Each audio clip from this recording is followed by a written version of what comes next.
Welcome back to the Comic Book Bullies with Nerds New Bully. I'm host Leroy, aka Imperious Rex, with my co-hosts.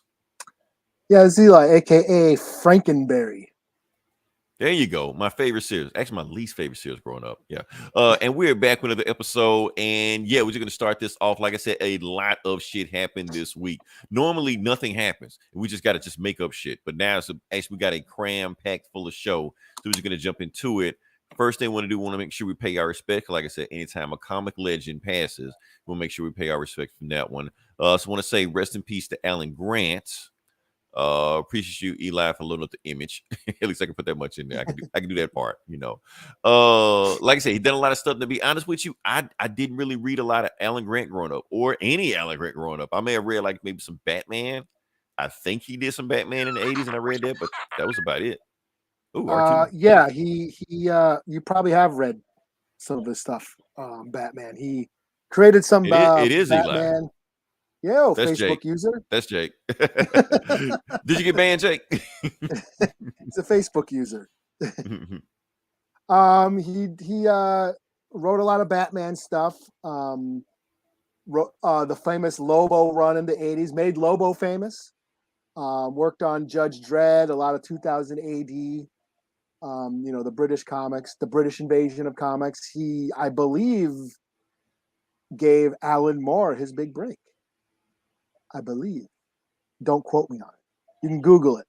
Well, I know the little bit that I did Google, I remember he was part of the British invasion where Alan Moore came over. A bunch of other, like basically all the, like Grant Morrison, all those guys came over. Let's see. Judge Dredd. Yeah, in the 80s.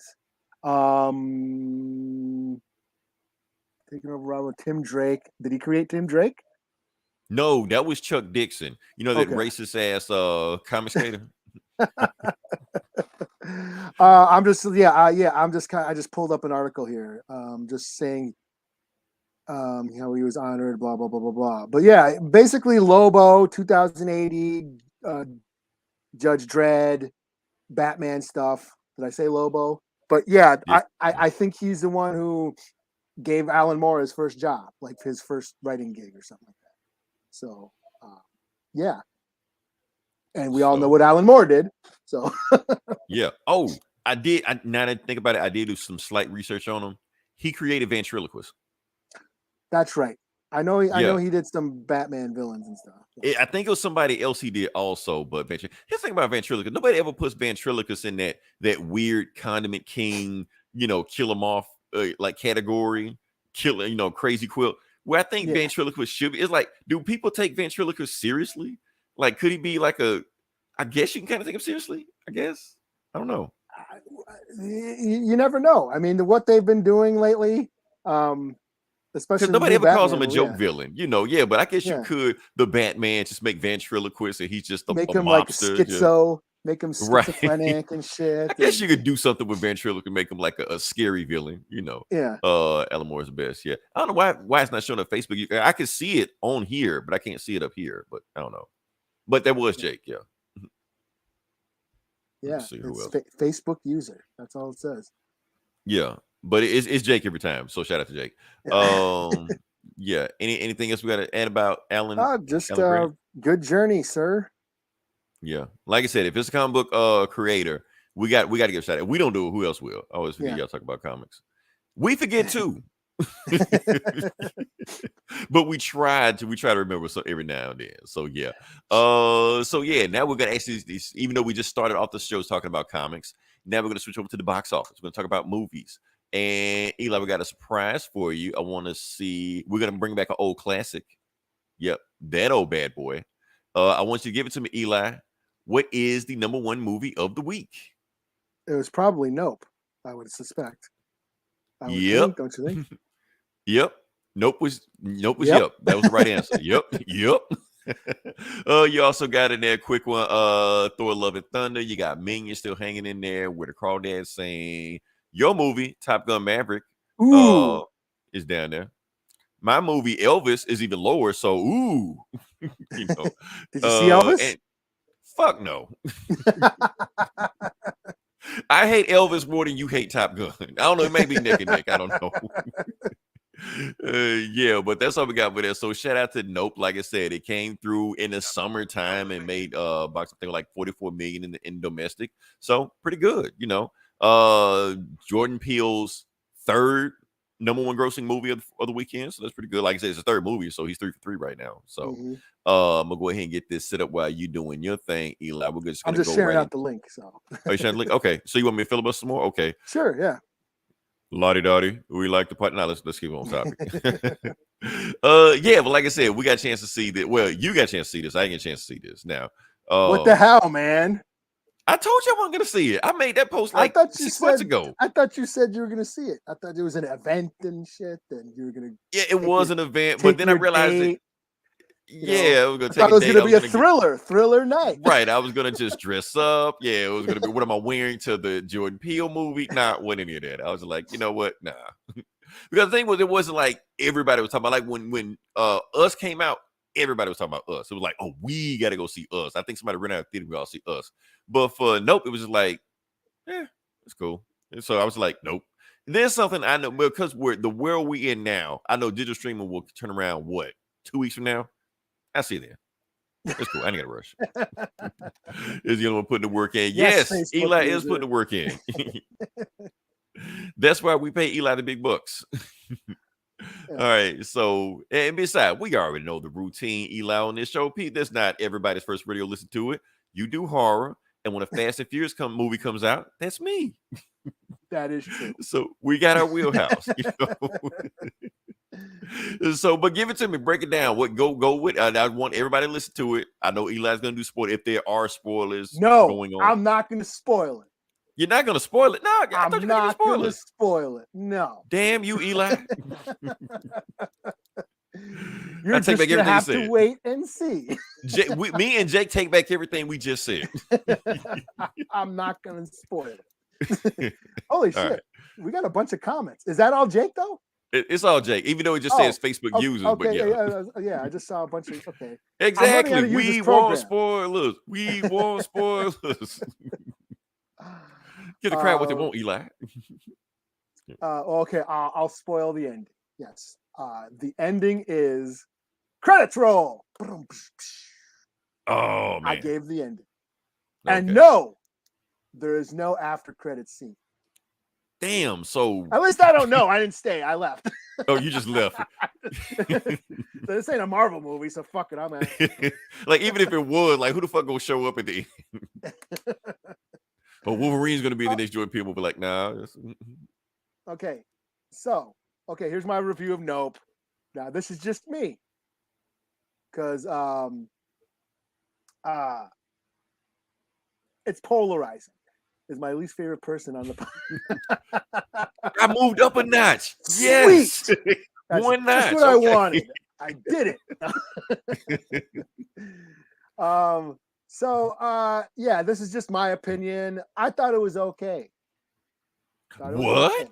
I thought it was okay. Outside of this podcast, I wouldn't tell anybody else that. I know. This is just between us, okay? If you don't like the movie.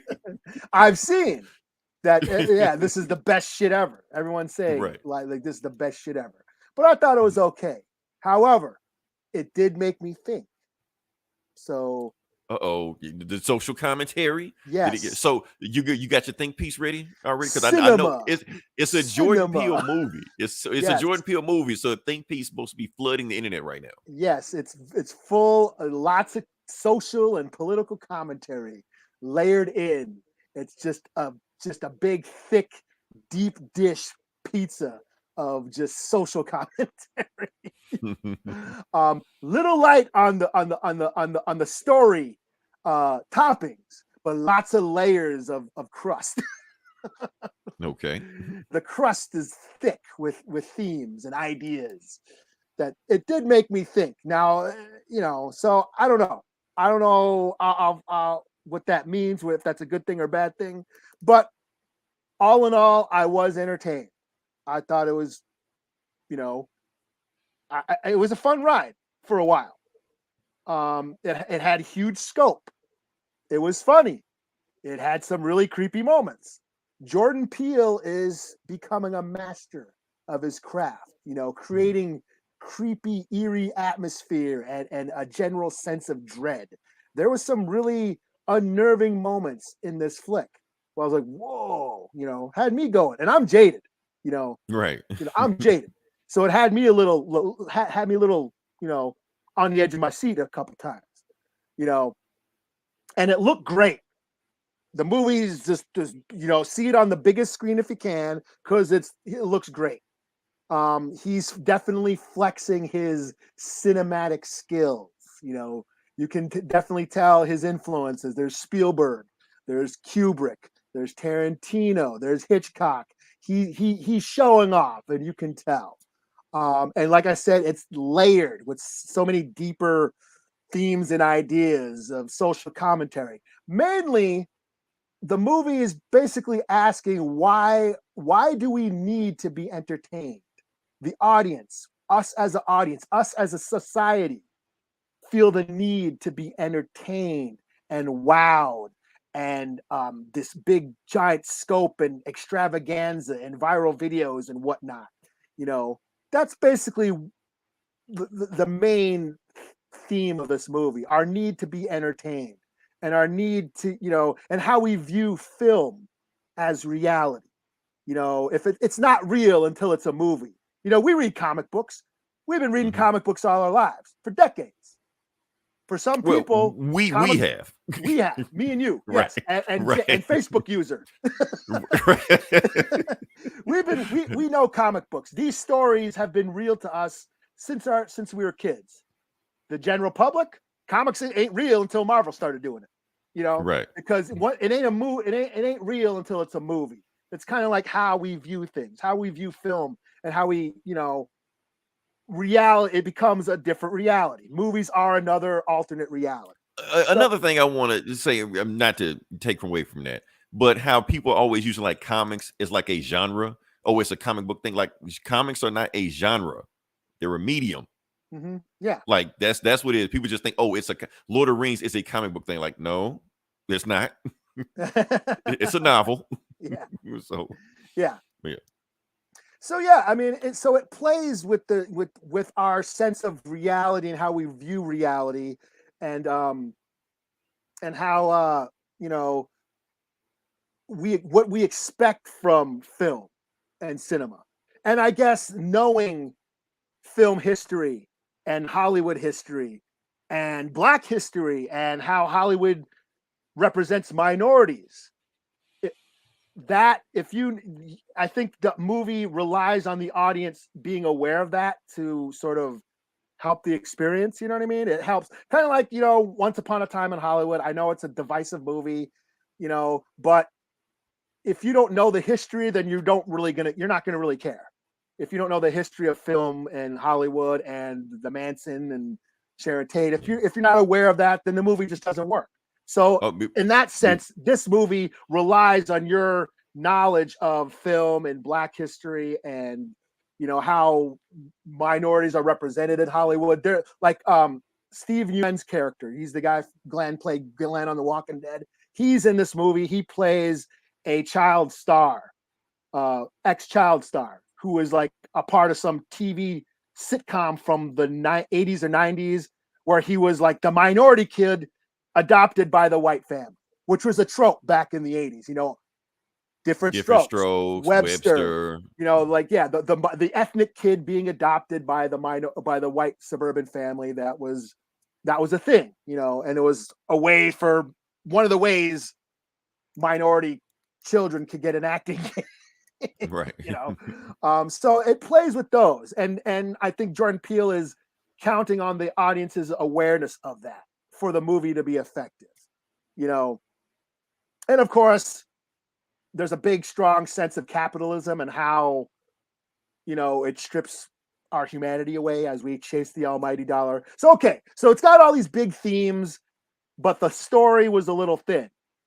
All this movie is about is these two, they're horse trainers. Their father they're the descendants of one of the very first films ever taken when film was invented, which is moving pictures, a series of still photos projected, which creates a moving image. There you go, film. One of the first film images was the black jockey on the horse, riding a horse. They are descendants of that jockey. So, and they run this horse training farm in Hollywood. They rent out horses for Hollywood movies. Their business is sort of failing. They're down on their luck. But then there's some weird thing happening in the sky that they said, you know what?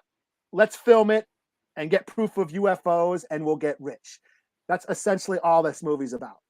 And the journey there is just layered with all these ideas and things, these different, commentaries happening throughout the movie. But that's all it is them trying to film this phenomena in the sky. And I think for me, what was disappointing is the big reveal at the end. Is it a UFO? Is it an alien? Is it something else? That's what I'm not going to spoil. But whatever it was, I was like left thinking, is that it? So that was me, and I know that might have been intentional because I think it was intentional. I think Jordan Peele was intentionally saying, I'm not really going to letting you know what it is. Let me ask you, did it go against what you thought it was going to be? No, not so much. Here's the thing. I think, and that might have been, maybe he was playing with our expectations because this movie is about scope, and our need for giant, big entertainment, so we went in thinking this big extravaganza and we get left with the reality of it. Really, it's just that, because that's what movies are. Movies are a magic trick. You're only meant to see what the filmmaker wants you to see, and them trying to capture this image, it was just going to be a representation of what they caught and not the reality of the subject. I don't know if that gets a little, see, this is deep. You're getting deep, but my thing was the design. That's my biggest disappointment. The design of this thing. I was like, that's what you went with? You got this big, huge budget. See, I watch a lot of horror movies. I watch a lot of horror flicks. Some movies, they ain't got the biggest budget. So their special effects tend to lack. So they have to dress the movie up in storytelling and creative ideas like Steven Spielberg with Jaws. I mean, it was just a fin, just a guy on a fin. That was it. Yeah, he didn't show the shark for half the movie because the shark wasn't working. So he had to go Hitchcock and rely on tension and suspense. And that's basically what made the movie, because he was trying to show the shark a lot more. It would have been a schlocky B Roger Corman flick had the shark worked the way he wanted it to. And it didn't, so he had to creatively solve the problem. And I think a lot of horror movies do that. They don't have the budget they want, so they rely more on character and story and to the meat of the movie. But here's Jordan Peele's got that budget. He could have fucking you know what I'm saying? He could have made something really cool. And when I saw this thing, I'm like, really? That's what it is? Right. This ain't Sleepaway Camp 3. This is a big summer blockbuster, right? Yeah. So in a sense, there was like an M. Night Shyamalan sort of thing where The Sixth Sense was awesome. It was his first movie. It was awesome. It blew all our minds. And then every movie after that has just been, oh, is that it? It's really not Sixth Sense, right? Yeah. Yeah. And I think that's what Jordan Peele, like Get Out like the gate, a victim of their own success, basically. Yeah. Get Out the gate blew our minds. And now every time we go, we're expecting that big wow, that big giant reveal. How can you? Because like I said, honestly, in my opinion, Get Out is one of the smartest scripts ever of any movie to me. So I don't know how. I guess he's a victim of his own success. How can you compete with that? And I think, and see, that's the thing. I'm wondering if he's like aware of that. Like, I think that's why I think it's intentional that he purposely left it ambiguous, because there's no way he can live up to that. I think he's actually questioning his own role in horror.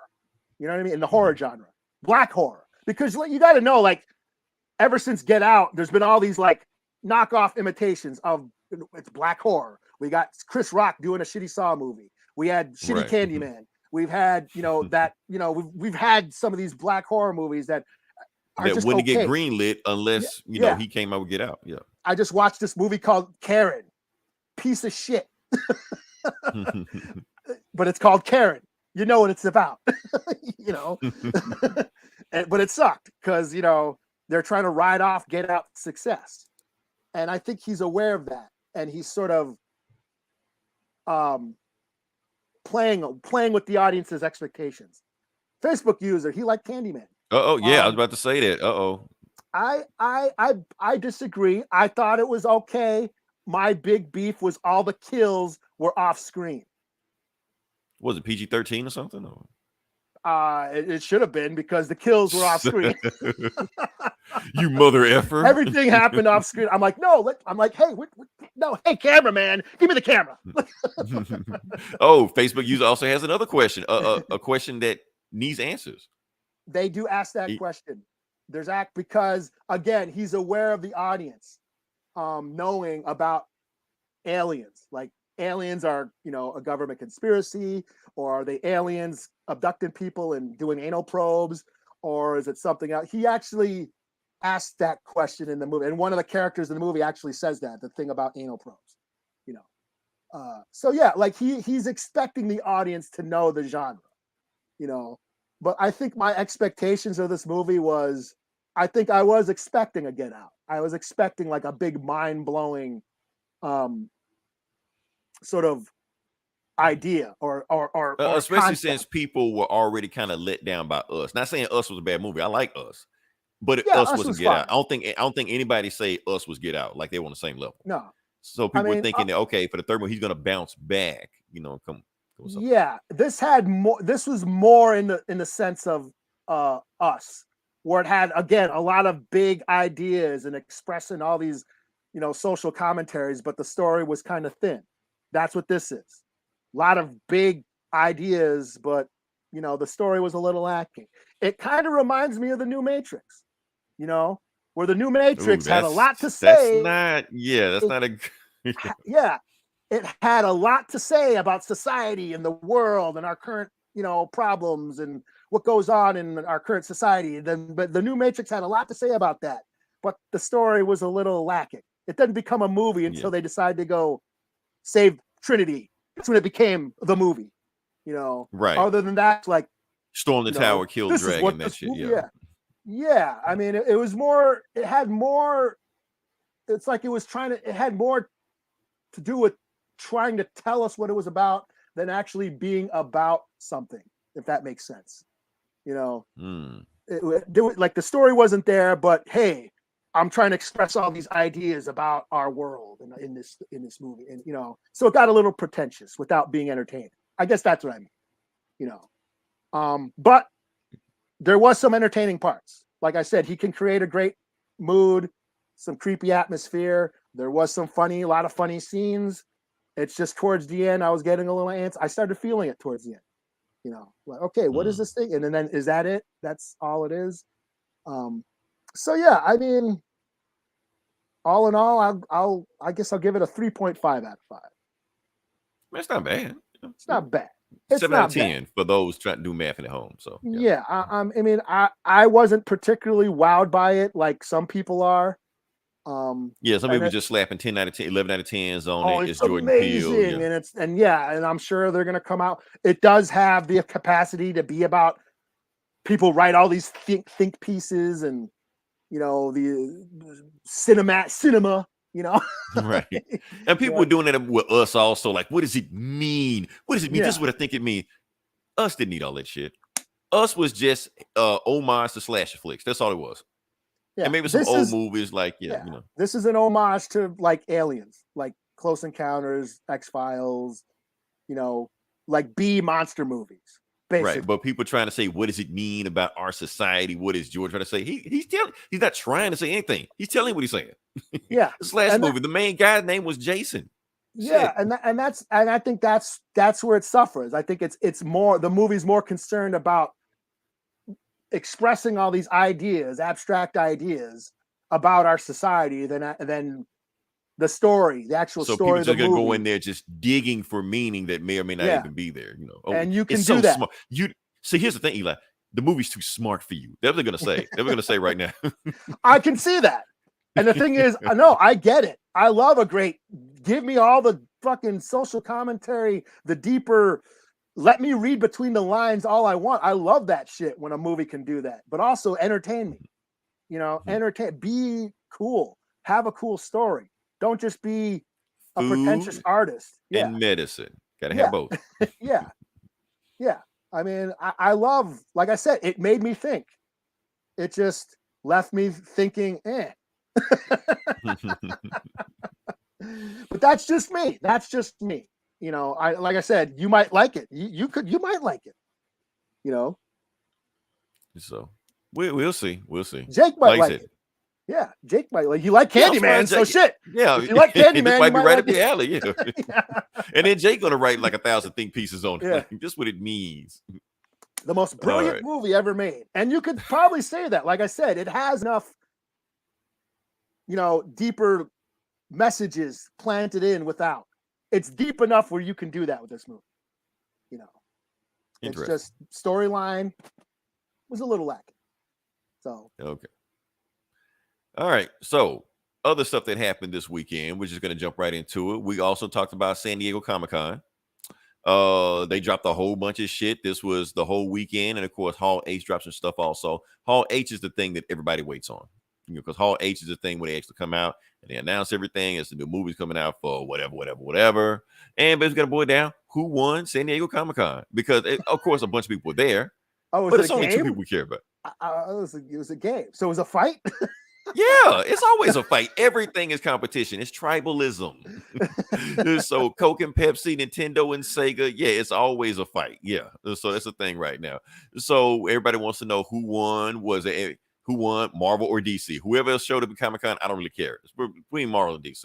And so, of course, Marvel came out Phase 4, Phase 5, Phase 6. Kevin Feige came out. Look, this is what we're doing for the whole rest of the decade. Yeah. Boom. I know how y'all shit on Thor, but guess what we're doing now? Right. But we got Thor 5, so it's gonna be even better, You didn't like Thor? We've got 20 new movies coming out. For the people that did like Thor, But at the same time, regardless of what you thought about Thor, at least they announced what they got coming on. DC showed up in San Diego Comic-Con. What did they announce? Shazam and Evil Come Shazam. on, man. Fucking The Rock just whipped out his dick in front of everybody and they booed him. They booed him at Comic-Con. Oh, really? I just saw the picture. Yes. You know why they booed him at Comic-Con? Y'all, because of what? No, we didn't do this. Comic book bullies did not get involved in this shit, but every other YouTube, podcast, Facebook site jumped on the bandwagon. Henry Cavill is coming to Comic-Con. Henry Cavill's going to announce 5 new Superman movies. He signed a trilogy. He's going to be there. Didn't even fucking show. And Rock put that shit on himself, because Rock tweeted out, and don't worry, Superman, I love Superman, and I know how to listen to the fans. So when he showed up without Henry Cavill, yeah, they booed the Rock. Get the fuck out of here, Rock. So Rock fucked up. Yeah, you did it to yourself, Rock. You should just kept your mouth shut. Didn't say anything if Henry Cavill gonna show up, because you making promises that your ass can't cash. You wrestle and you don't know this shit. So yeah. But here's the thing. Henry Cavill was supposed to be, well, according to the internet, according to Deadline. Here's the thing about this. People keep saying, well, Deadline said it. Deadline didn't say it. What people do is that they'll make a meme and then tag Deadline in it. Source, Deadline. Deadline never said this shit. Fake so news. Y'all it's fake news. People just run off with this shit and that's it. They never said it, But here's the thing why I think Superman. I just saw the picture where it's all smoky and lightning coming out of his hands. I'm like, oh shit, that looks kind of cool. It did look cool, but if you hear the crowd, they booed his ass. We don't want your ass. We want Superman. But here's the thing. Nobody hates DC more than DC. I need to make a t-shirt of that. I'm gonna make a t-shirt of that. All right, but I think I have an idea why Superman wasn't there. Eli, do you follow the January 6 hearings? Not really. I mean, I read about. I get a. Not really. Nobody cares. I'm aware of it. Yeah, no, everybody knows he's gonna get off. He's gonna no, nobody's Yeah, gonna get he's arrested. yeah, Nobody no one's cares. gonna get Trump Just let me know when he 2024. runs again Yeah, 2024. Yeah. yeah, But he's gonna the run thing again. is, He's gonna become president again. We're fucked. So yeah. yeah, it doesn't matter. Yeah. But for those that did watch this weekend of January 6th hearing, apparently somebody went viral. Apparently Clark Kent showed up at the January 6th hearing. That's why he didn't show up at Comic-Con. So yeah, if you zoom in on the right, not the guy in the middle with the bags on his eyes, the guy on the right. So he went viral. Everybody was talking about him. Oh, is that Clark Kent? Was he doing that? So that's the reason Clark Kent didn't come to Comic-Con, because he had an assignment for Daily Planet. So that he didn't come to Comic-Con, the same reason I didn't come to Comic-Con. We had to work that weekend. So there you go. So, and the thing is, there were so many thirsty tweets about, hot Clark Kent and all the shit like that. Before you get hot in the pants over hot Clark Kent, remember, he's at the January 6th hearing. So you probably know who we voted for. So keep it in your pants. What do we got here? Facebook user. I had a guy that's saying, how to get my guy the same way I wrote it. Who is the guy? I don't know. My guy the same way. Oh, I guess The Rock, I guess. Mm-hmm. She-Hulk still look bad. Yeah, she look bad. Yeah, we're not gonna break down every single trailer because She-Hulk still looks bad. See, now we disagree. I think She-Hulk looks awesome. No, I'm talking about the look of the character, not the show itself. I still don't like the CG. That's what I'm saying. The show itself, I'm all for. Come on, you like the CG? Nah, especially next to Hulk, because Hulk CG still look good. I'm like, why does Hulk CG look good and her CG still look bad? I don't get it. I don't know. That's just me. I'm excited for the Hulk. That's probably one of the few things I don't give a shit about Agatha, but I'll watch it. Nobody gives a shit about Agatha. Why are they even a thing? I'm pretty sure it's gonna be like a Halloween thing or whatever. I forgot they even announced that. You just said that. But yeah, I'm excited for She-Hulk. Kid Cudi got put down. Oh yeah, Kid Cudi did get booed because of that. Yeah, I heard about that. Yeah, he did. Oh, but like Kanye shit on him first. We're not gonna talk about that, but that was fucked up too. Damn, man, audiences are getting pissed. You know what? Nope gets a 4 out of 5 now. Because I get what he's saying. Hold on. Wait, audiences are fucking assholes. They need to be entertained. It's like a light bulb just went off your head. Now I get it. I get what he's saying now. Get it. I get it. Jordan Peele is a genius. He's a genius. Best movie ever. Real cinema. What are we talking about? So yeah, that's what's going on right now. So all the trailers, like I said, a bunch of trailers. Daredevil got announced. Daredevil is going to be announced with 18 episodes. I was excited for Daredevil until I saw 18 episodes. I'm like, whoa, I don't know if I had that much time. That's like a CW season, man. That's a CW season. I'm like, I don't know, man. You gave me 12, I'm all in, but 18, I'm still there. I'm still there. I'm just saying. Oh shit, he ain't gonna have like a son in high school, is he? Right. I'm like, how you gonna make that work? Like, they gonna Resident Evil this shit, are they? Kevin Feige was like, you want Daredevil? Stop asking me for fucking Daredevil. Here you go. He's in this, he's in She-Hulk, he's in everything. So yeah. 9 of those episodes are gonna be flashback of when he was a kid. That's what I want. It's gonna be like Arrow and shit. Oh man. Yeah. What else happened? Oh, and the big trailer came out. Was it 2? I think it was just 1 trailer, 2 trailers. Just 1 trailer. Yeah, She-Hulk. 1 trailer. Well, I'm talking like another movie trailer, but I think it's only 1 movie left for the rest of the year. So Black Panther was announced. Black Panther 2 was announced. I'm sorry, not Black Panther 2. Black Panda, Wakanda Forever. Let me go ahead and put that little. Did I say? I think I said. You know what? Somebody got on me last week because I kept saying Camilla. It's Kamala. So, and Eli, you never corrected me. I said that shit the whole episode. You're like, fuck him. Let us just talk. Man, I'm not like your fucking dad. Right. Say what you want, man. Actually, yeah. I wouldn't be surprised if you did do that. If the artist got released, yeah.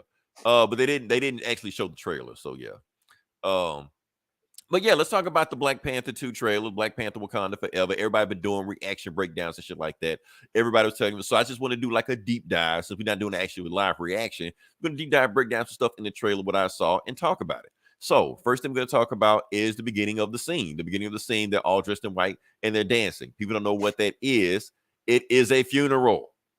I don't understand why people keep thinking it's something else other than what it is. It is a funeral for T'Challa. So yes, T'Challa passes in the movie. And People keep saying, I don't know if people how aware of some African tribes, they wear those shells, right. those like little shells that signify tears. Like they will just, and the more you're And I wearing, think Shuri has that. I didn't get the clip, but yeah, Shuri has that in walking down there. the more shells you're wearing, the more sad you are. Like the more it signifies how many tears you're gonna shed. Right. So I heard people saying, "Oh, is it a wedding?" Like, no, it's a funeral. Yeah. You know. But that being said, Eli, now I've been talking to the Black community. We have come to a conclusion of what the dress code would be this time. And like I said, we had a dress code for the last movie. Now we had a dress code for this movie. So last movie was all black. You know, this movie all white. So Eli, go ahead and start shopping for your all white outfit right now. You know, you might catch it on sale before time. But I don't. Yeah. So everybody's coming all white for this app. But I don't know how it's gonna work when you got popcorn and Pepsi in your hand. I'm gonna get that shit stained.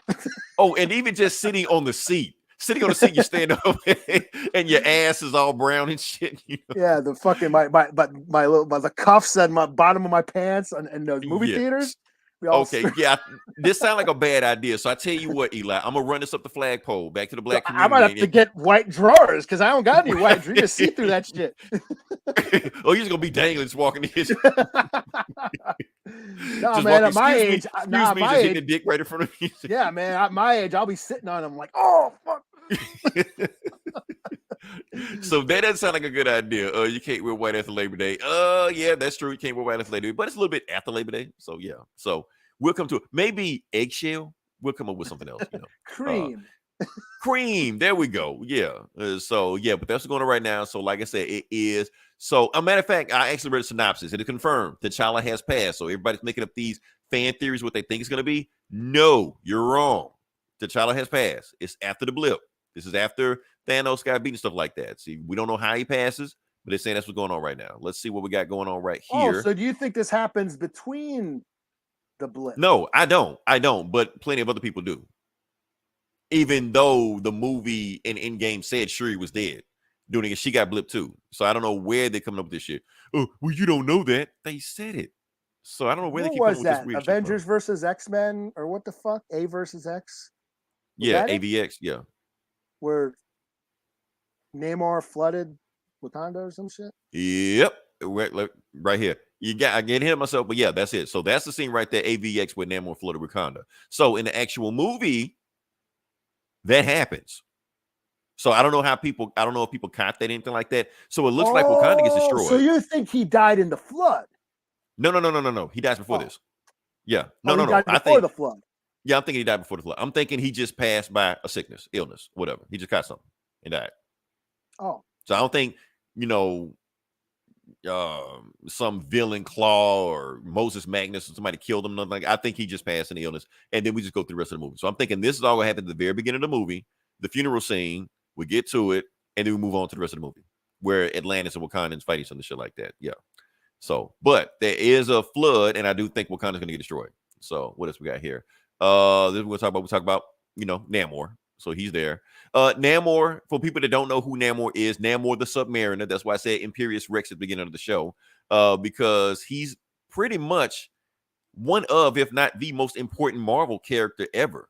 You may not like him. I didn't say your favorite, but he might be one of the most important. Well, isn't he like the very first Marvel character ever? Either him or Human Torch. No, he predates Captain America. Okay. Yeah. So it's either him or Human Torch. I think one of them, but I think he predates Human Torch also. So not Johnny Storm, is another robot Human Torch, whatever like that. So Namor is actually the first mutant in Marvel Comics. He's actually the first flying superhero of anybody. So even though Superman predates him, Superman couldn't fly. So Namor could fly. He could just leap. So he could just leap tall buildings in a single bound. Namor can, right? When Namor can actually fly. He's comics' first anti-hero. He may be comics' first supervillain. That's Namor. He's all that shit like that. He got his hands in everybody's pies. Sue Storm. But yeah, so he's been aka Aquaman. He predates Aquaman by like 2 years. So yeah. And actually the Aquaman wasn't even associated with Atlantis until like the 60s. So Aquaman was just a dude swimming on the water. The Atlantis shit came later on.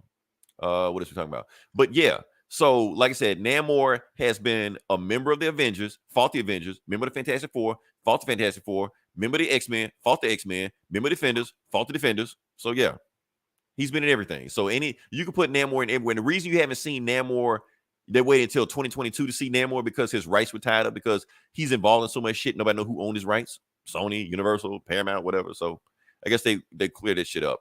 What else we got? What else we got? What else we got? What is this? Oh, Angela Bassett. Oh. Yeah, that's this speech right here. Oh. Give her an Oscar for this scene in the trailer alone. That's all I want right there. And the Academy Award goes to ain't gonna lie. I actually got a little choked up. Yeah, that was a powerful thing. But it's Angela Bassett. She brings it. I mean, hell, she should have won for Tina Turner and love ain't what got to do with it. But and the thing about the tone of this trailer. It was like they were addressing what happened with Chadwick and how everyone was dealing with it, and it kind of mourns him just through the trailer, right? With the the Bob Marley song, but then Angela Bassett comes on and says that shit, and you remember Angela Bassett played Betty Shabazz, and I just like got shivers, you know what I mean? Just because what she was saying that, she lost everything. She lost, even just think about the Black Panther movie. And, we know that some folks will say, oh, it's an all right superhero flick. It's just another blah, blah, blah, blah, blah. It's a superhero flick. But it means more because it means something to the culture. It's a symbol. It's an idea. And I think this trailer really harnessed that idea of what we're going through, in the world and the obstacles we're facing and the how shit is right now. It's not sweet right now. And a lot of obstacles we have to face. And it seems through the trailer, that's what Wakanda is a metaphor for that it's being destroyed. Right. And even though Wakanda is supposed to be like this utopia, this perfect place, and we see it under attack, getting destroyed, the king's dead, Yeah. Whereas the first Black Panther movie was like all about hope and giving, giving Black folks an idea, a thing to aspire to. This one is like sort of taking that hope away and, basically giving the problems that Black people, minorities, people of color always have to face. We just have to deal with shit, but everything's gonna be all right. Right. And there was a kids remarks on the head at the end. That's just what the point is. And that's the thing about like Blood Quantum, like for natives, it's an okay zombie movie. It's not the greatest zombie flick, but it means something to us because of the idea of what it represents. That we just survive. We just deal with this shit. This is what we do. We just survive and deal with shit. And that's what I loved about, like, just the trailer was just like, wow. Anyway, that's what I got. But at the same time, I'm glad you brought that in because, like I said, the trailer was emotional. Now, I want to address something about this recast T'Challa whole thing going on. Like I said, I know the movement is going on. If you want to support that, fine, deal with it. I'm not going to stand anybody's way. But as far as my opinion on this, now, like I said, we all got emotion from this trailer, from everything that was going on with this trailer. Now, if Marvel would have just stuck John Boyega in a Black Panther suit, call him T'Challa, Wakanda Forever, the next movie, and pretend like nothing happened, they could have did that. They could have. But I think that would have been, safe way out. That could have been a bad taste. But it would have just been another Black Panther movie. Go on, just fight Dr. Doom, Namor, whatever the fuck. It's just been whatever. They would have made $1 billion, whatever like that. But dealing with this tragedy that we're dealing with, especially with Chadwick Boseman, yes, this isn't Cyborg. This isn't Rhodey, where they just swap out Terrence House like that. This is Chadwick Boseman, that opened the door for other minority superhero movies. It opened the door for Shang-Chi, opened the door for Miss Marvel. Hey, opened the door for Captain Marvel. That guy didn't want to make any of those movies until Black Panther made money, and more coming down the pipeline. Even Naomi on DC, shit like that, So the thing is, in order for those movies to get made, so you at least want to honor the guy. And people saying you shouldn't worry about this. He want to be recast like that. Now, down the road, yes, I feel like they should recast. I don't think they should never have T'Challa on the screen again. But for this movie right here, in the sequel, I think it would have been bad taste to just recast and just call it a day. Yeah. Hell, he ain't even gone 2 years yet. Yeah. And like I said, it was a big tragedy for the culture, for for Black folks. That was it was a tragedy, and they're dealing with it through this movie. So I don't think it's in bad taste that you know what I mean. I think they're addressing the tragedy. They're addressing people's emotions about what happened. Right. I mean, it's so much deal. I mean, because okay, we don't know Chadwick Boseman, but the people that worked on this movie all know Chadwick Boseman. Angela Bassett knows him. Ryan Coogler knows him. Everybody on this movie knows him. So when they go back to work and work on this set, they feel his presence or his mispresence on the set. And you can tell they're feeling it through the movie. So why should they just bring another guy in and just ignore that like this shit never happened? I know this is escapism. It's a comic book. We shouldn't pay attention like that. But stuff like this, we shouldn't ignore. Death happens. Yeah. Yeah. And we should separate the art from the artist and the artist from the character. But I think in this situation, I think we're missing an opportunity if we don't address it. If we just pretend like it's an elephant in the room, we just act like nothing happened. Yeah. And the first movie dealt with things that people of color deal with. Like, it didn't shy away from, like, Killmonger's character was like a direct result of anger, minority anger, and that's something minorities could all relate to. And, so like I said, that's what that did. The first movie dealt with these issues that, we face. And I think this one is kind of too, just because that was, like I said, the tragedy that happened from it, it was a big blow, and it meant something to everybody. So to sort of, gloss it over, I think that would have been in bad taste. Yeah, that's what I'm saying. Facebook user, Jake, we know it's Jake, but you're saying it's fucked up using the real day plot. Some people could say that. It's almost like when, I don't know, when somebody makes a song or when somebody dies, they make a song about them. Some people say that's in bad taste when you do that. Bruce Lee, what was the last movie he did? Game of Death. Game of Death. Kind of the last movie because he didn't even finish it really. But he didn't finish it, and they used a body double like to try and pass him off, and they they actually shot scenes of his funeral. It's kind of I think that was in bad taste. Kind of cringe. That was a cash in. That was a cash in. Yeah, and but of course then you get to the actual scenes he shots, and that's when you see his greatness. But I don't. But it's think like they basically what they did, because they didn't have enough footage to make a movie. Let's just make a crappy movie in between, cash in on it, and then put the movie that he did film at the end. So that definitely was in bad taste. And I don't think I don't think this is in bad taste. The reason it's not in bad taste, me personally, because I think there's actually heart into this. Yeah, they're not trying to just cash in. There's heart behind it. Because that's just reality, Like we go through shit. We go through these tragedies, and we go through these trials and tribulations and these obstacles, and life is hard, but we get through it. And that's basically what this trailer said. Like, we'll get through this. We're gonna get through this. And people need to calm down about recast T'Challa. Look, they just announced Secret Wars. That's Marvel's Crisis or whatever like that. Honestly, when that's done, everybody's getting recasted.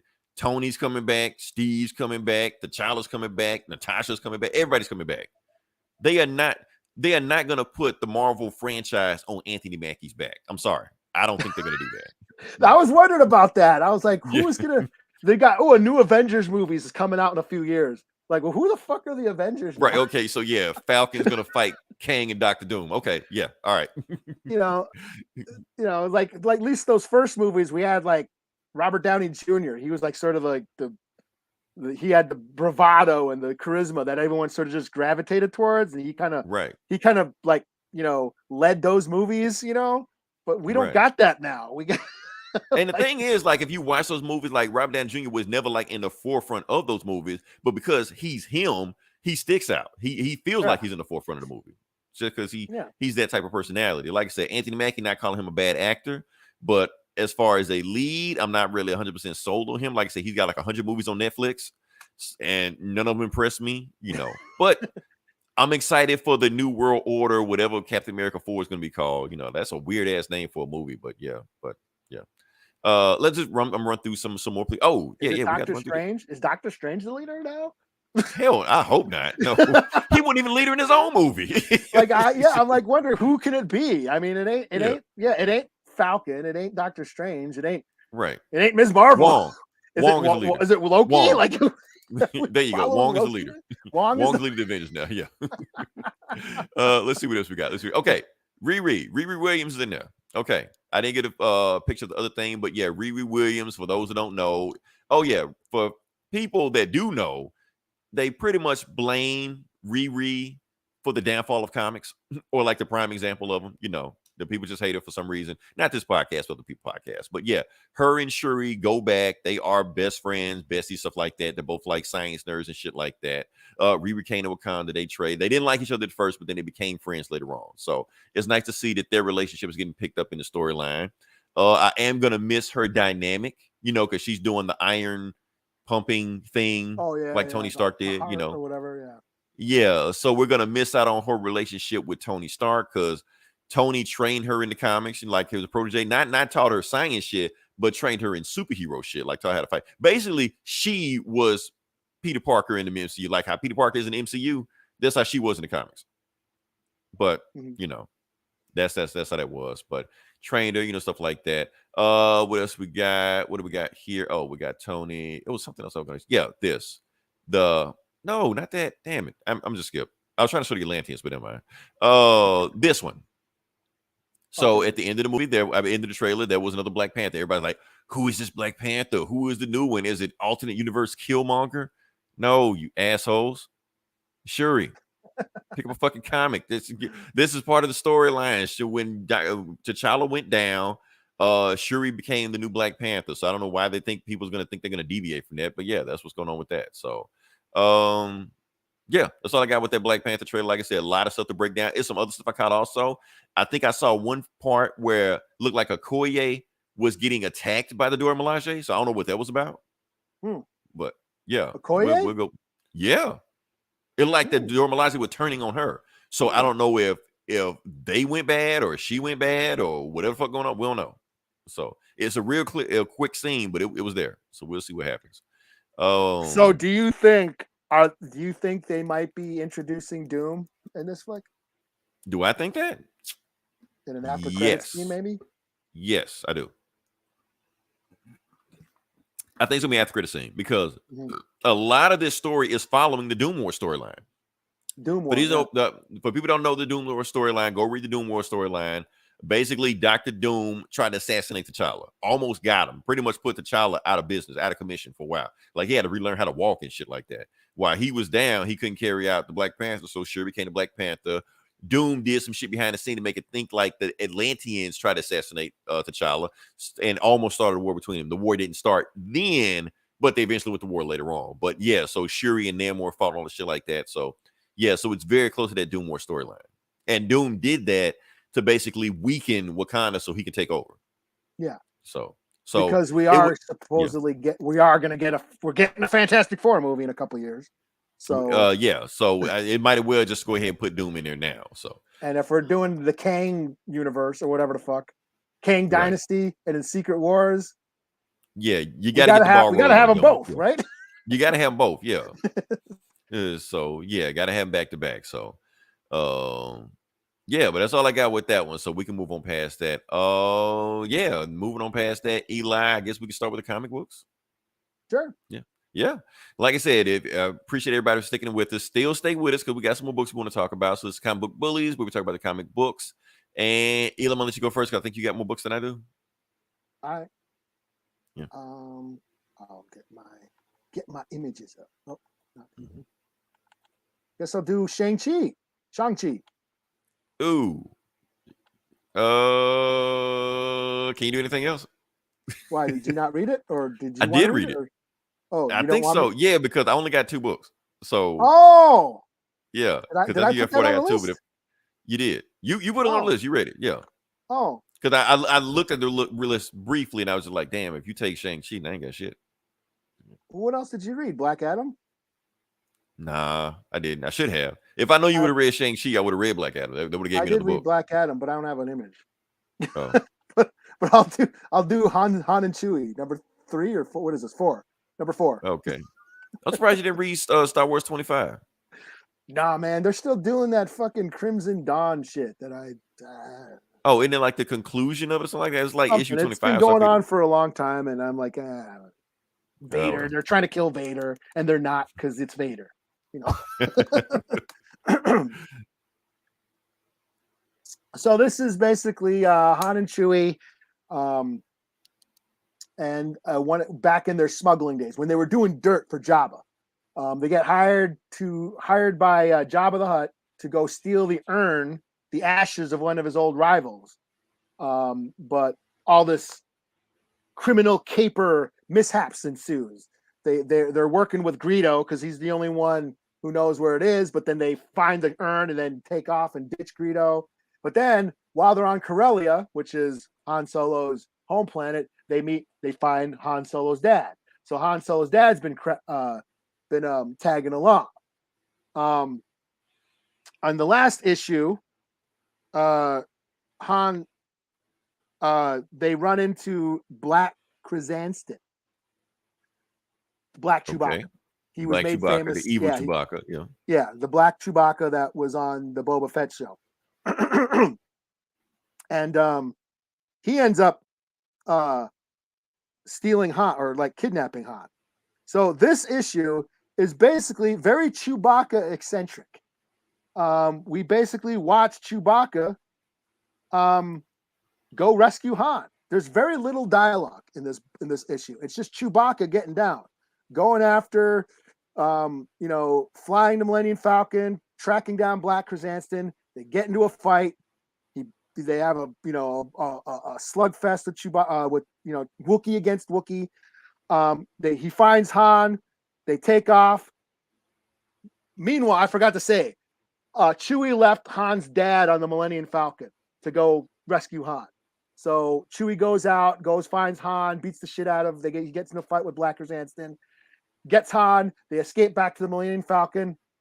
The Millennium Falcon's gone. Dad took it.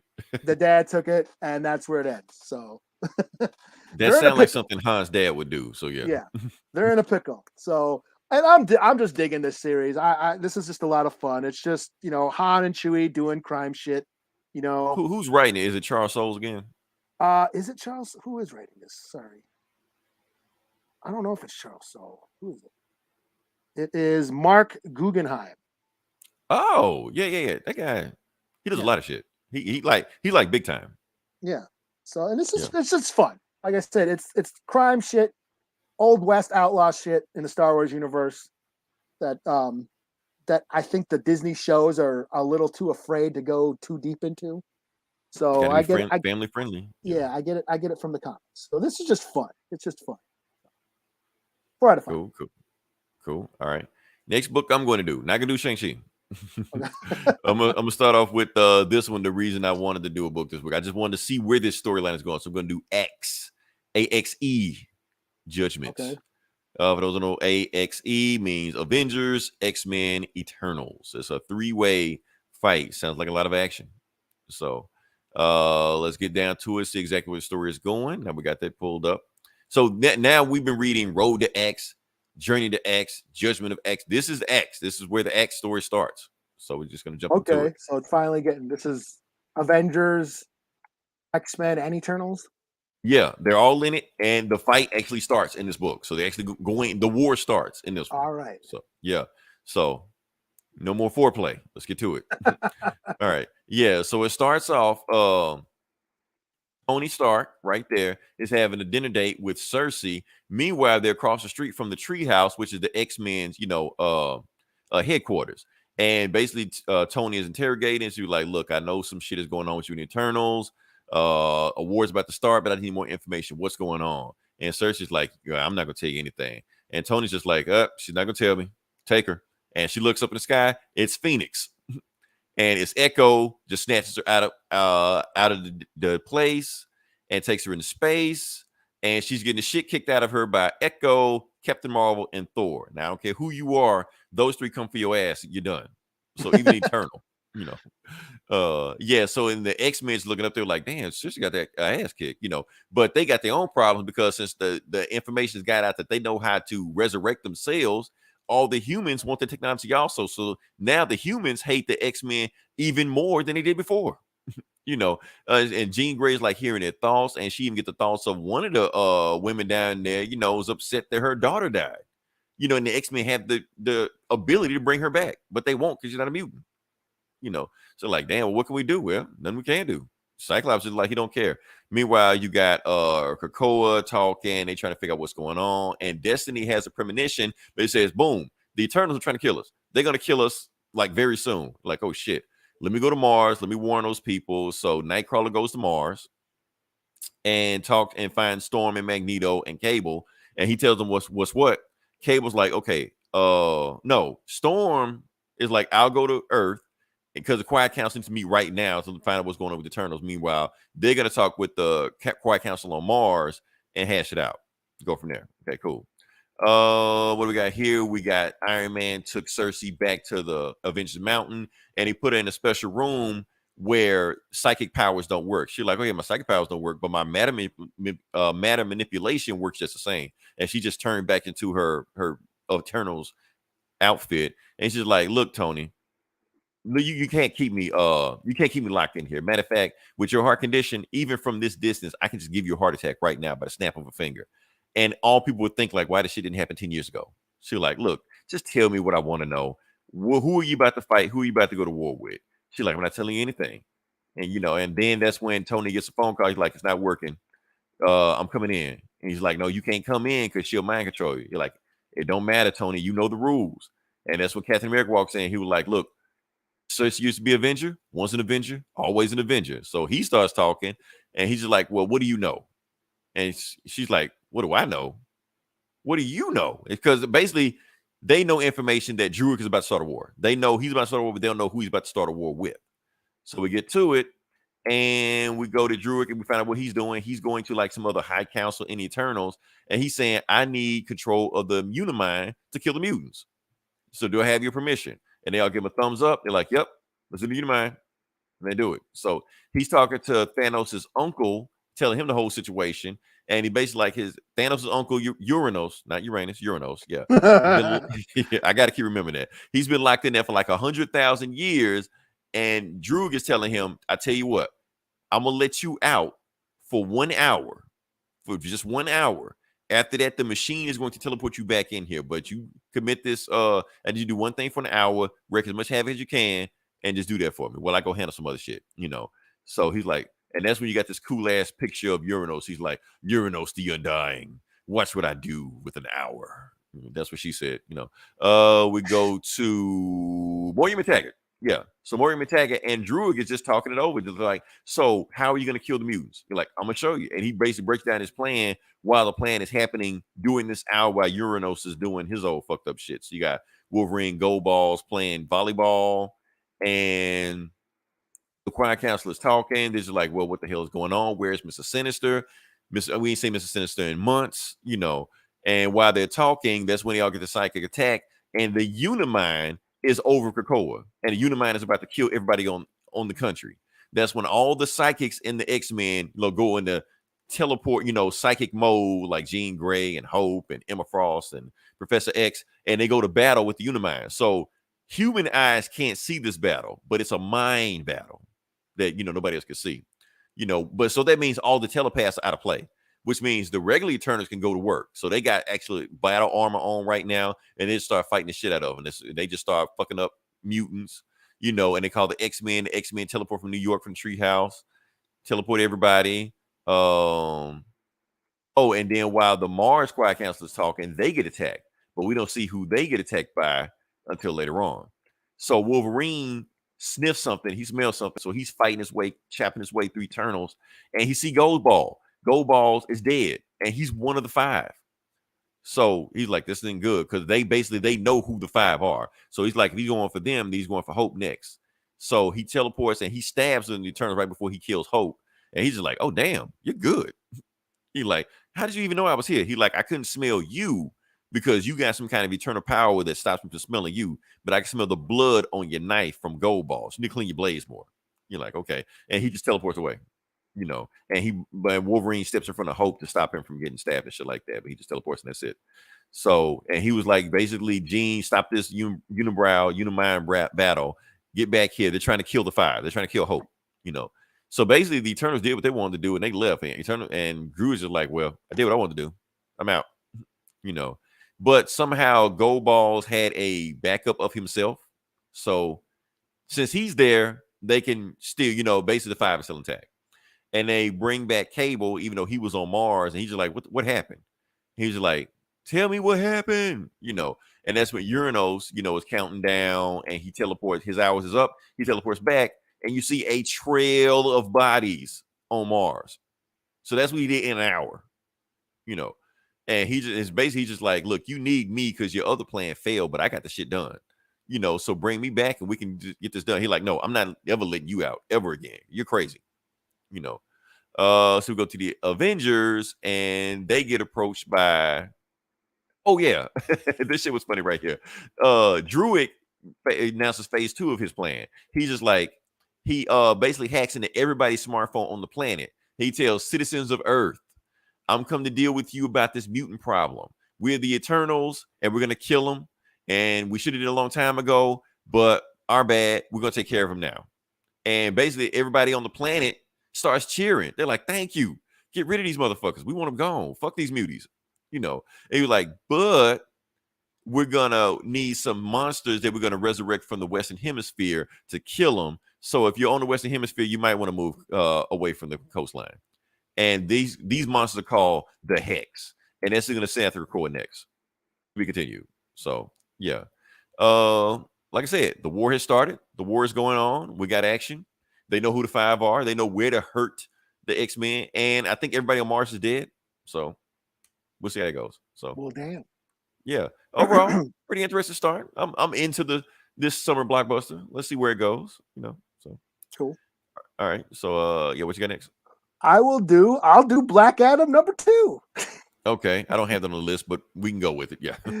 I got an image real quick. You got an image? Cool. Okay, because I didn't have anything. I was multitasking. Mm-hmm. Okay. There you go. This is Black Adam number 2. So in the last issue, Black Adam got infected by some toxin that he fought. It was like Darkseid, but it wasn't Darkseid or something. I think it was one of those Dark Crisis. Maybe it's Dark Crisis shit, I guess. I don't know. Yeah, I don't know. But he got fucked up in battle and he's dying. He's got this fucked up disease. But there's this kid. He's like a med student. His name is Malik, and he's the descendant of Black Adam. And he wants to pass on the mantle to this Malik. Black Adam wants to make him the new Black Adam. And he wants him to redeem his name. So they bring this kid to Kahndaq. They take him. He's like in Harlem. They kidnap him, take him to Kahndaq, let him meet Black Adam, who's all in the hospital. He's all fucked up looking. He's got this disease. His face is all fucked up and shit. And he's basically telling me, yeah, you're my descendant. I'm going to give you this power, and you're supposed to redeem my name. You're supposed to, I'm a piece of shit. I can't redeem. I've done so much fucked up shit in my life that, I cannot be redeemed, but you can take on the mantle and restore the legacy of Black Adam. So he gives him the power and he names him, you are now White Adam. Make Black Adam white. And he even says, wait a second now, I'm not gonna call myself White Adam. Right. But I am a doctor. We need to get this motherfucker to a doctor. So they end up teleporting Black Adam to a doctor, and he's in the fucking being prepped or whatever. He's in the hospital. But then one of the nurses come out and says, my condolences, the Shah of Kahndaq is dead. And Black Adam died? That's where it ends. Wow. So, okay. Christopher Priest kills Black Adam. In the second issue. In the second issue. Damn. Okay. So yeah, I mean, it's all right. 3 out of 5. It's all right. I'm not well versed in the whole Shazam, Black Adam, lore, but I thought I this mean, was but okay. it's a new character, so it's Yeah, like Chris. It's like Chris Priest just go wherever he wants to with this character. So yeah. So yeah, we get some flashbacks of Black Adam like leaving his nephew to die back in like slave Egyptian times and shit. Um, yeah, biblical times, and of course, of when he's like the politician, when he's Theo or whatever his name is, and he's yeah. That in present time, yeah. yeah, and how like these American politicians are trying to like wheel and deal with them, and he's like, I don't give a fuck about your country. So we're trying to spread freedom, democracy. He's like, freedom and a democracy, America. You kidding me? Right. Right? We're like, you guys got nothing for me. He's something like Yeah. he says. Yeah, there I have goes no Priest with his interest in. agenda. Yeah, I have no interest in anything you got. And I thought that was funny. Oh, So yeah, but that's crazy. I mean, they kill Black Adam, even though Black Adam has a movie coming out. They kill the main character with a movie coming out in the second issue. Like, okay, and then turned him white. right? America. Yeah. So yeah, 3 out of 5. It's fine. Okay, all right. Next book I got is Batman Superman World's Finest number 5. Did you read this? I did read this. Yeah, You did read this. Okay. Hey, I really, read a of lot, stuff man. here. I blew a lot of money this week. It was a ton of books. Where's the book? There you go. There it is. Yeah, you've been busy this week. All right. So, like I said, we're gonna jump into it. This is Superman Batman. This is actually the last issue of this arc, of the conclusion of this arc that we have going on, the Devil Nezza storyline. So we're just gonna jump into it. What happened was basically they caught him last issue, but when Superman and Batman did a fusion dance, turned into one being and was strong enough to kick his ass. And now they have to make a decision who's going to put him in the tomb, because whoever puts them in the tomb has to lock the door behind them, and they're gonna be locked in there forever, ever, and ever. So they all do the whole superhero thing. I'll do it. No, I'll do it. No, I'll do it. Supergirl showed them the key. This is the key you got to use to lock them in there. Everybody argues. No, I'll do it. I'm supposed to be the Superman. Batman's telling them, no, you can't do it, because if you go over to the other realm, which is made of nothing but magic, you're gonna be as strong as I am, and you can't fight. So they're gonna kill you the moment you get over there. So, and then if you want to do patrol, I'm expendable. I'll do it. And the Supergirl like, no, I'll do it because. And then they're like, because of what? They're like, wait a minute, where's Robin? And she's like, oh yeah, I meant to tell you about that. And then before they could do that, she gets heat visioned by Superman, who's been controlled by the Devil Nezza, who basically saying, why didn't I do this to begin with? And that's a good question. Why didn't he just possess Superman to begin with? But anyway, Superman is about to attack Batman, so we got Superman Batman round 2. Nope, Evil Supergirl catches Superman him again. right again. Evil Superman. So Supergirl takes him and they fight it out. They were like, no, you're not gonna stop me. So Batman and the Doom Patrol, Batman's like, okay, you go left, Rita, you go right, follow my orders. And then that's when Rita just grabs him and she's like, I'm not taking your orders. So now she's been possessed by the Devil Nezza. And then Larry attacks Cliff. Now he's possessed by the Devil Nezza. So why the Devil Nezza didn't do any of this shit to begin with, I don't know. But anyway, he does it. So all the Doom Patrol is possessed except for Cliff, because he's a robot, so he can't be possessed. Yeah. So Supergirl is trying to take down Superman, but of course she can't. They can do this Dragon Ball Z heat battle in between each other, just like this. But Superman gets us. So all this bullshit. Exactly. So all this bullshit about Supergirl strong Superman, Mark Waid is like, fuck that shit. No, because she got her ass whooped by Superman. Yeah. So basically, everybody's got their ass beat. Cliff is just like, well, shit, ain't nothing else I can do. Let me just knock his ass out, just see what happens. I'm gonna just rush at him. If I die, fuck it, at least I went down swinging. And right before he gets him, boom, punches him. And even Cliff's like, wait, what? I actually hit him. So basically. Yeah, so when she hits him, everybody that was under mind control is not, comes back to normal. And Supergirl remembers what that wizard said. She's like, oh yeah, he can only adapt. Devil Nezza can only adapt to science that he knows about. Since Cliff is a robot cyborg type person, he can't adapt to him. So Cliff wail on him, and then he wails, and the Batman puts on his, his gauntlets, and he starts wailing on him. They realize, okay, so it's too much for Devil Nezza to adapt to. So they finally beat the shit out of him. So like, okay, we can finally take him. and then Superman shoots off there and then goes to the Force of Solitude. He like, I got my own plan while y'all basically holding him back, because what y'all doing right now is not gonna work. And then it doesn't work because the devil Nezza catches on to what they're doing, so he adapts to both their energies and knocks them both out. So yeah, so basically I know that shit. Takes Larry, absorb his negative man powers. So like, yeah. So basically, the longer he stays there, the stronger he's getting, you know. And that's when Superman's like, okay, so Earth technology. How about you try on Kryptonian technology for a size? And he's got the Phantom Zone gun in his hand, which he uses way more than he should. Where anytime he fights a villain stronger than him, he just grab a Phantom Zone gun and just shoots him to the Phantom Zone. So he tries to shoot him, and then yeah, takes to the Phantom Zone. So it should be the end, but we know it's not the end. He's stuck in the Phantom Zone. And then, okay, so like, where's Robin? She like, I don't know. We were going back and he's somewhere in the time stream. He's lost forever. And that's it. She like, damn. So while they're talking, then in the background, you can see a little portal rip in reality. And it's the devil Nezza clawing his way out of the Phantom Zone. He has absorbed the energy of the Phantom Zone, so he knows how to get out. So they're like, damn, there's no way we can beat this guy. So what the hell do we do? So then you got Batman, Supergirl, and Superman looking at the key and basically who can get to the key first. And who gets the key first? Superman. Again, faster than Supergirl, stronger than Supergirl. So there you go. He grabs the devil Nezza, grabs the key, and locks him in the tomb behind them. And that's it. So Batman's just like, Superman. He tries to bang on the door. Yeah, because it's got to be locked in the inside. Got to be locked on the inside, so that's it. And he knows on the inside, since the other side is magic, Superman has no powers on the other side. Yeah. Or at least he's gonna run out of powers on the inside. Then he yells at Supergirl, "Why the hell you didn't do something?" He like, "Do what? Stop him? Stop Robin? I'll be answering the question for the rest of my life." You're like, "Damn, I loved him too, Batman." I like how she said, "I loved him too." Like, yes, Batman, I know you love him, but I'm family. So then Cliff steps in here like, okay, y'all quit arguing. Oh, look, we won. Let's go tell the world how Superman made a sacrifice to save the planet.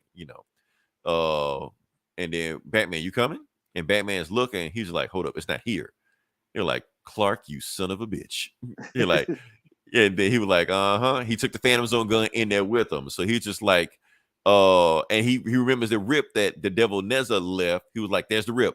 Negative man, go open the rip. And he was like, okay, I'm gonna try to, but this rip is tough. And if I don't get done in 67 seconds, I'm gonna turn back into regular Larry. So they all try to use the rip, try to rip through him, and they find Superman, pull him through, they get him, and that's it.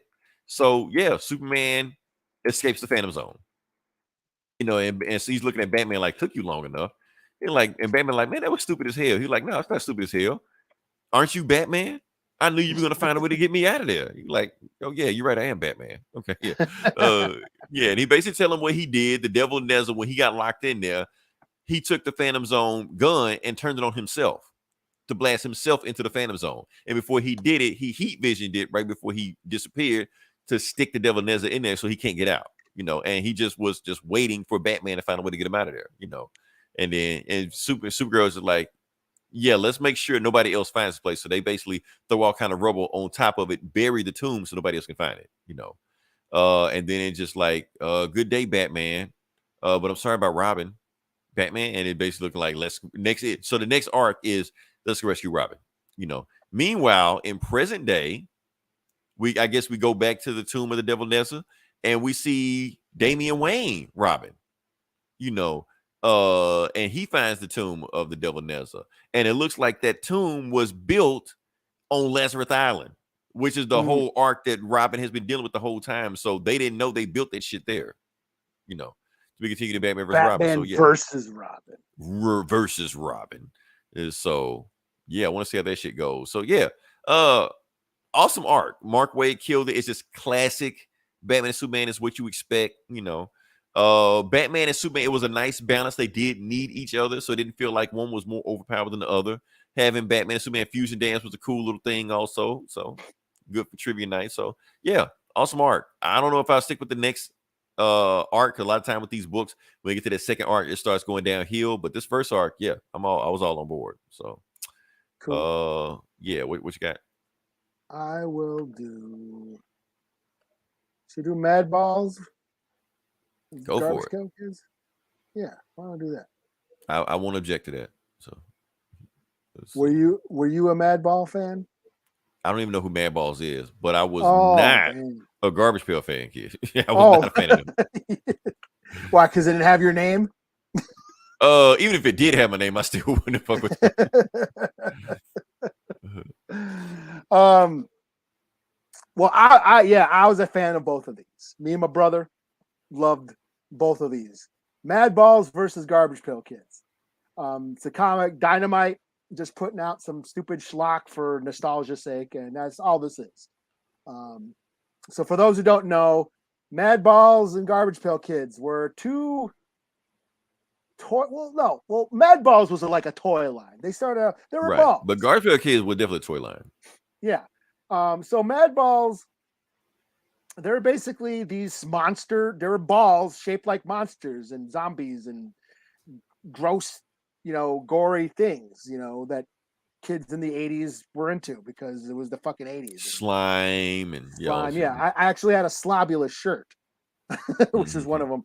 Which is why Slimer was so popular in Ghostbusters. Yeah. We collected these things. We between me and my brother, we had a few. I mean, and we would throw them at each other or just collect them. They made comic books. There was a cartoon. It got popular for a few years. In recent years, here, let me get rid of that. Let me stop the screen. I have that a few years ago. You have it, okay.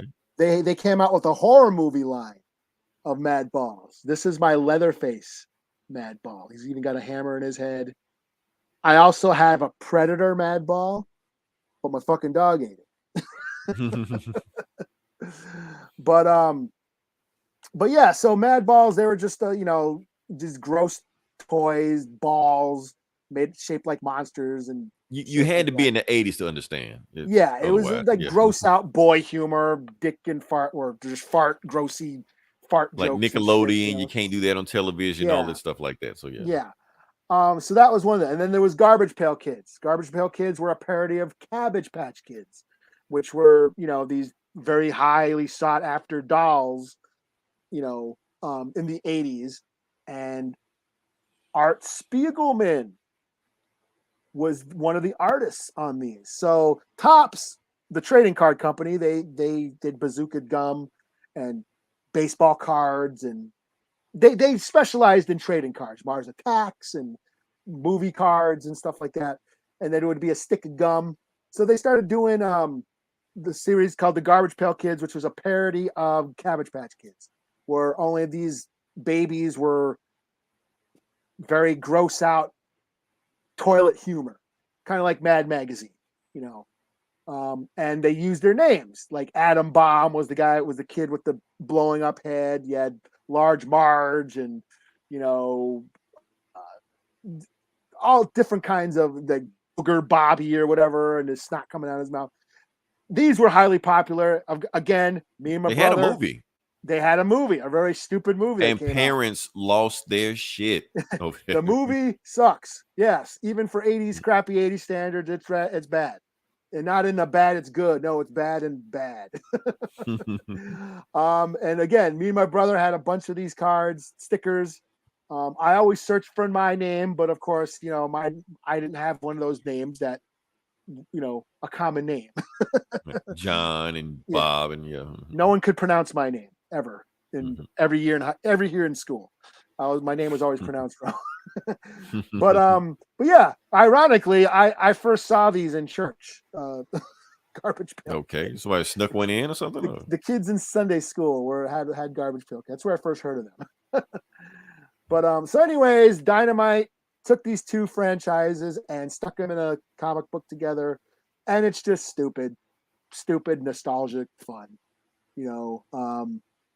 It's an anthology stories. There's a couple, one where these like wholesome people, uppity conservative folk move into a neighborhood. They bought this brand new house, but their neighbors, on one side is the Madballs, on the other side is the Garbage Pail Kids, and they're like, "Oh my god, we move next to these barbaric, gross neighbors and stuff." But then the kids end up liking them, and they start playing with them and stuff. And then there's like a word find. There's like a Where's Waldo page where you're supposed to look for crap in a dumpster. There's really gross dumpster. You're supposed to find different gross items and stuff. It's just stupid fun that I just, it's like Mad Magazine. If for those who grew up on Mad Magazine like me, or just fans of these old stupid toys, it was just fun. I don't know if I'm going to pick up the second issue, but it was fun to just take a stroll down memory lane. I was like, oh yeah, I had a Slobulus shirt. I had, my brother had, we had that Madball. We had that Madball. I had all these Garbage Pail Kids cards and stuff. So yeah, it was just fun. 3 out of 5. Just stupid fun. Cool. Okay. All right. I hate to do it to you, Eli, but last book I got to do, Shang-Chi. All right. I read this. Okay. You can help me out if I get lost somewhere on it. Because I actually haven't been keeping up with the story, but I watched the movie, so we can go from there. Because it's actually, because this is a new run. This is Shang-Chi and the 10 Rings. Yeah, so it kind of picks up where kind of like where the movie is. He's got the rings now. Yeah, and plus they do a little recap on the story also, kind of let you know where they were, whatever you missed. So so he has the 10 rings. So Shang-Chi has superpowers now. Never been a thing in the comics. Yes, there was one time where he could do like shadow clones and do that, but that was like something like Wanda made him do or some shit. I can't remember, but now he's got superpowers on his own. So we'll see how it goes. So in this book, basically he's his 2 warriors, he's got 2 warriors that work for him, because he's still the supreme commander. And they're basically looking at the 10 rings. They're like, man, what if we had those rings? And they're trying to tell them, and the rings almost kill them, until Shang-Chi stops them. He's just like, no, give me the rings. They're like, what are you doing sneaking in here? If I didn't come in here, the rings would have killed you guys. They were like, I'm sorry, man. So he like, take them to the infirmary, get them fixed up, and he realized, the thing is, Shang-Chi doesn't want to touch these rings because he thinking these rings corrupted his father, like in the movie, So he's just like, I'm just going to leave them and just not touch them, But the fact that he left them there, he keeps having dreams and nightmares, that the rings are like down below him. So he tries to take them back where he got to, in the gate back to Talo, but the gate doesn't work anymore. So he can't get to Talo to drop the rings back off. So he's just stuck with them. So he just leaves them in there, locks the door, and doesn't do anything with them, even though he knows he's got like nuclear weapons, in his house, So he tries to, go on a date, Top Golf or wherever they are. They go golfing, and he, he's talking to his girlfriend. Oh, being with me is tough. I'm an awesome superhero, but life is hard, stuff like that. So that's when he gets attacked by, get to it, He's a fist. Razor fist from the movie. But now that's the thing.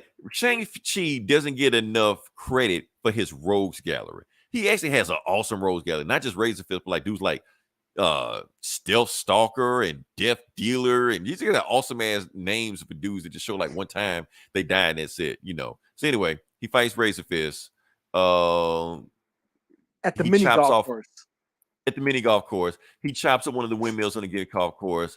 Shang-Chi takes a shit while in his hand, then smacks Razor Fist in the face, knocks him out. So Razor Fist used to be like a 2-issue fight with him and Shang-Chi back in the 70s. Like they used to like go at it. Now he takes him out like a couple pounds.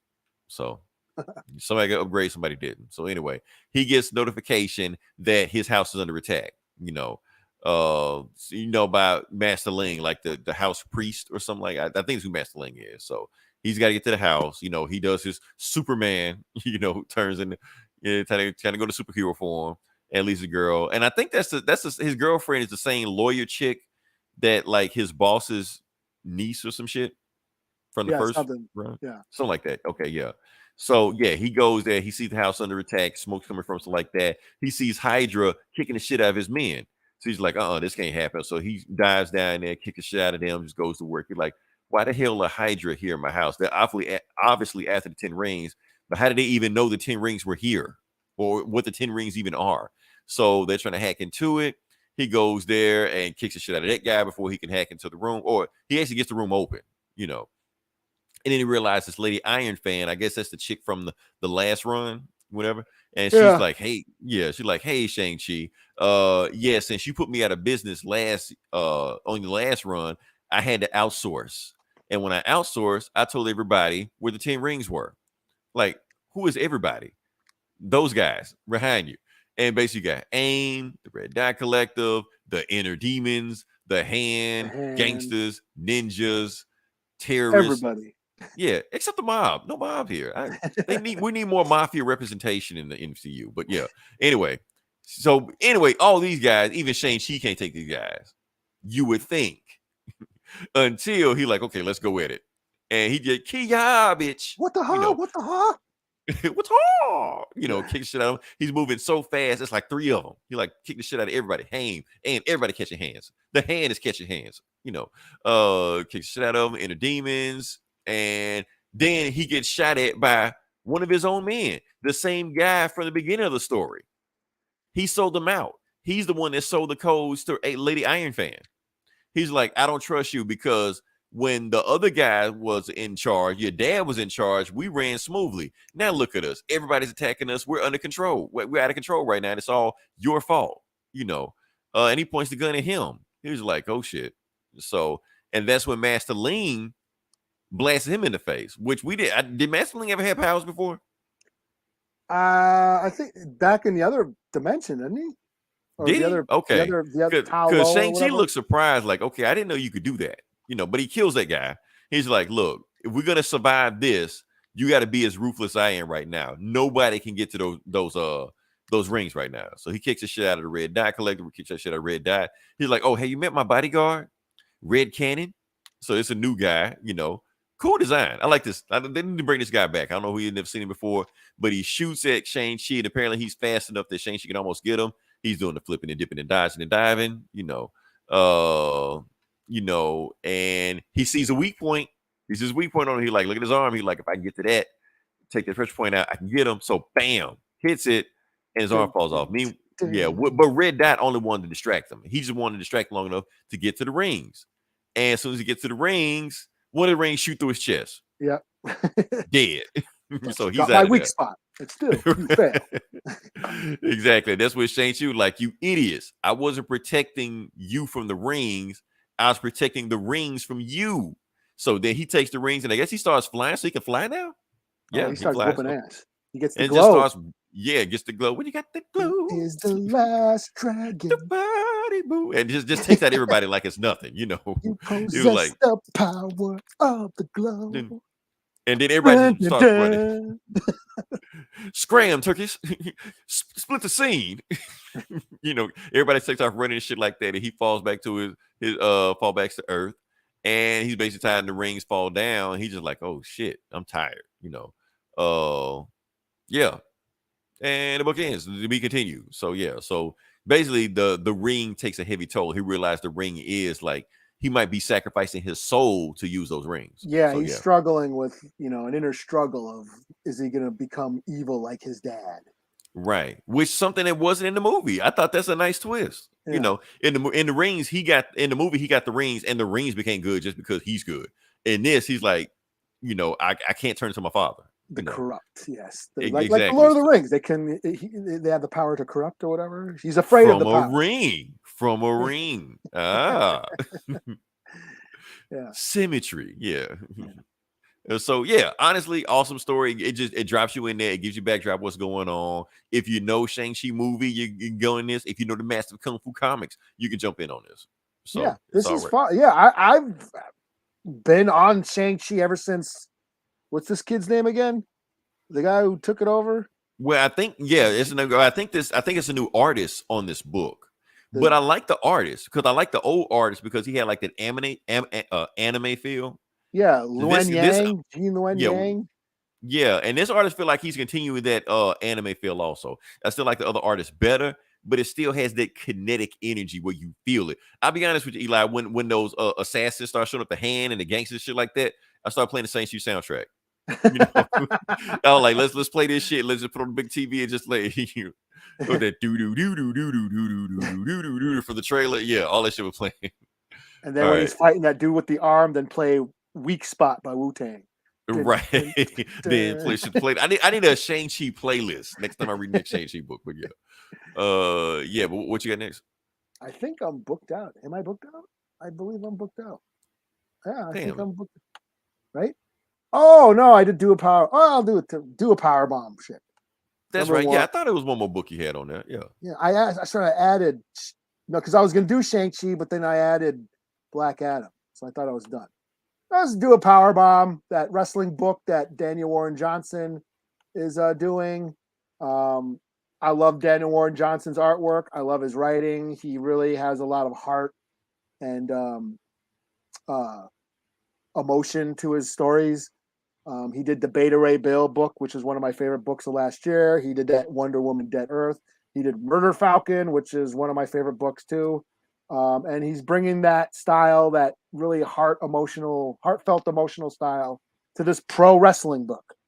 And his artwork is very gritty and raw and visceral. But it balances out with the very emotional drama that's going on. It's basically about this girl whose mom was a pro wrestler. She dies in the ring. She grows up to try and follow in her mom's footsteps. She tries to become a pro wrestler herself. But then something weird shit happens, because that's what happens in Daniel Warren Johnson's book. Some weird, wild fantasy shit happens. Some otherworldly alien being from another dimension brings her to some planet, prison planet, where he wants her to wrestle in a tournament, a tag team tournament on another planet. Only this time, the wrestling is real. She's like, oh, I want you to pick a tag team partner and you're going to wrestle for the belt. And if you win the belt, I'll bring your mom back to life because I'm a necromancer. So she's like, okay. But do you know wrestling is scripted? The winners are it's all pre thought out before. The winners it's a scripted format. He's like, it's not really real. He's like, oh, you're joking. And so he doesn't know that it's real. And she's just this scrawny little girl. So she tries to go recruit this other tag team wrestler, the one who was in the ring with her mom when she died. He actually did the move on her, and he feels guilty about it for killing her mom in the ring, even though she was, there was a misstep and he has accidentally killed her.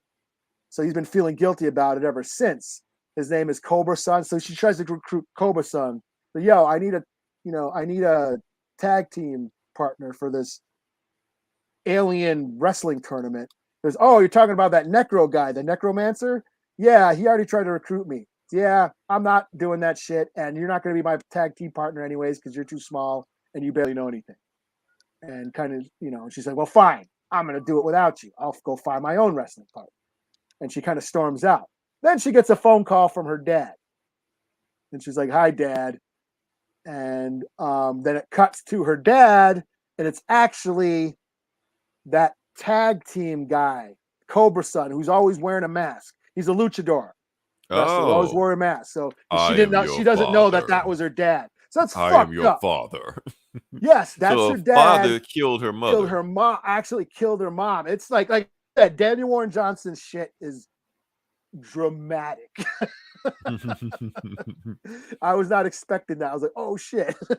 So yeah, another 4 out of 5 for me. I like I said, I'm a big fan of his work, and this is just him showing his love for pro wrestling.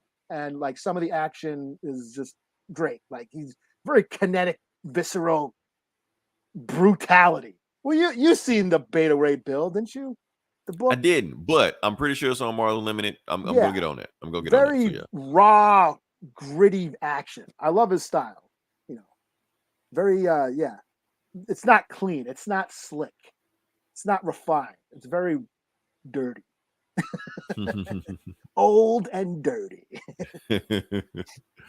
All right. So appreciate everybody. If you listen this long, definitely like, share, subscribe. I know this was one of our longer episodes. Like I said, we had a lot of stuff we had to knock out. Actually, a lot of topics we cut that I'm just not going to even deal with. I might deal with them next week.